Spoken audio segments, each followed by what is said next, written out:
Denmark, a Scandinavian country located in Northern Europe, known for its beautiful landscapes, rich Viking heritage, charming towns, bike-friendly cities, and super-friendly locals who love to have a good time.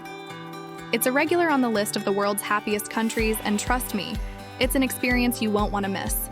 If you're visiting for the first time, then stay tuned to find out how to make the most of your trip to Denmark, get essential travel tips, and of course, this video will be filled with price breakdowns, useful information, and stunning scenery to prepare you for your trip. So if you're feeling overwhelmed with planning your vacation, then you need to watch this. So let's get into the things you need to know before you go. First of all, if you're traveling from the USA or the UK, you can visit Denmark visa-free for up to 90 days. And of course, make sure your passport is valid for at least 6 months outside of your intended stay. Denmark's currency is the Danish krone. Credit cards are widely accepted, but you should still carry some cash for smaller purchases.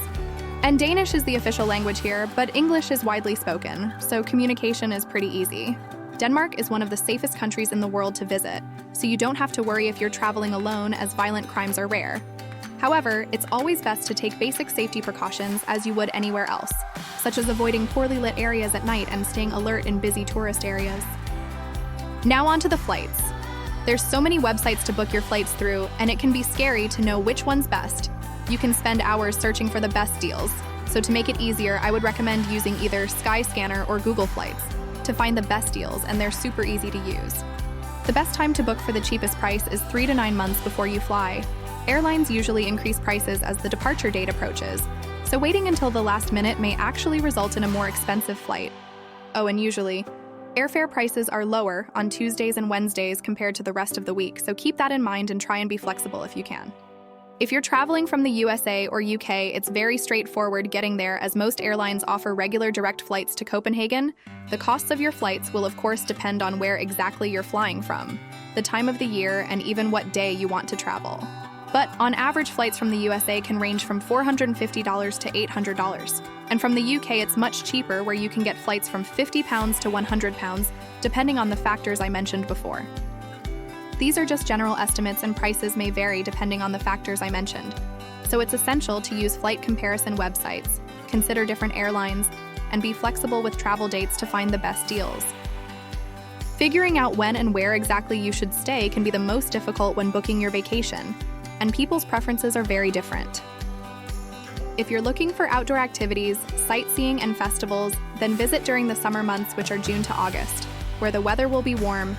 However, this is the most popular time to visit, so there will be a lot of crowds. So make sure to book your activities in advance if you do visit during this time. And remember that prices will be a little higher then too. If you're after more mild weather, fewer crowds, and cheaper prices, then you should visit during the shoulder seasons, which are spring, April to May, and in autumn, September to October. But if you want to experience Hygge, the Danish concept of coziness, and amazing festive markets, then of course you're going to be looking to visit in the winter months. Do remember that the temperatures will be very cold and the days will be a lot shorter during this time. Although summertime is when most tourists visit, there's plenty to do all year, and you will have an amazing time no matter when you visit. So where should you base yourself when you get there? Well, Copenhagen is one of the most popular places to stay, where you'll find charming rows of colorful houses, canals, beautiful green spaces, and if you didn't already know, it's extremely bike-friendly here. There's also lots to do, so it's a good idea to base yourself here if you're visiting for the first time. You also have Aarhus, Denmark's second largest city, which has a mix of modern hotels, historic guest houses, and budget-friendly hostels. Whilst there isn't any famous landmarks or as much to do as there is in Copenhagen, you'll still find lots of museums, restaurants, and parks to check out, and the locals here are so friendly and welcoming you won't want to leave. So what is there to do? There's lots for you to explore and experience in Denmark, and if you aren't based in Copenhagen, then a visit here is a must. It's one of the most amazing cities to explore. Home to the iconic waterfront district of Nyhavn, which dates back to the 17th century. You can take a canal cruise or enjoy a leisurely stroll along the harbor. And if you're looking to shop, then you definitely won't be disappointed. Take a trip to the Struget, the largest shopping area in Copenhagen, where you'll find a mixture of high-end as well as budget-friendly stores. Visit the stunning Rosenborg Castle, which dates back to 1606. Entry price is 140 Danish krone. You should book this in advance to avoid disappointment. And check out the Little Mermaid statue, which is displayed on a rock by the waterside at the Lengelini Promenade, which doesn't cost anything to wander around. A visit to Tivoli Gardens is a must for anyone.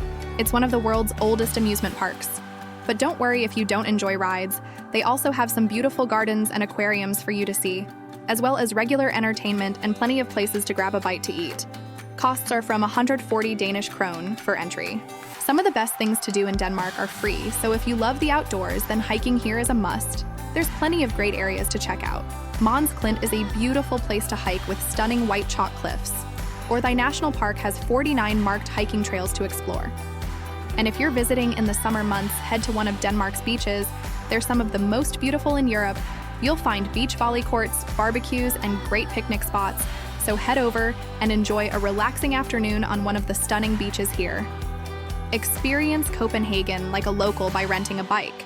Cycle along the waterfront or through the picturesque parks.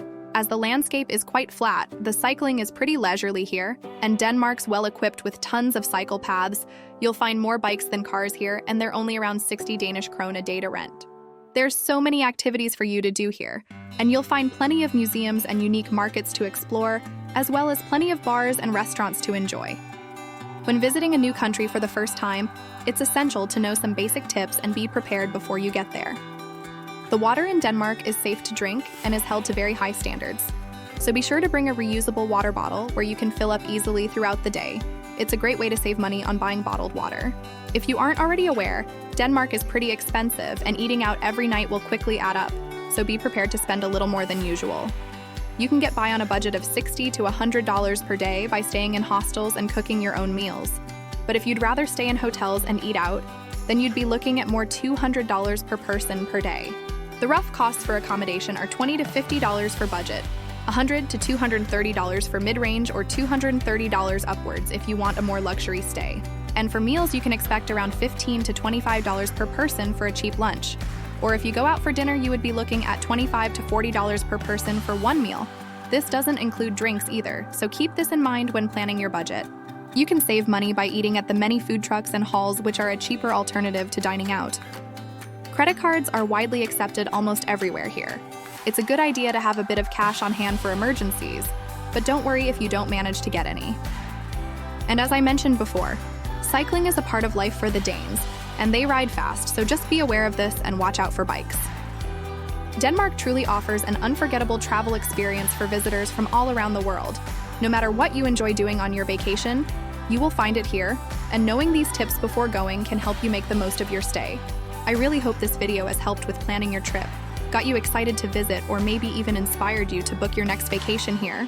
Thank you so much for watching, and if you enjoyed this video, please don't forget to like and subscribe for more travel guides and insider tips, and I'll catch you in the next video. Until then, stay safe, guys.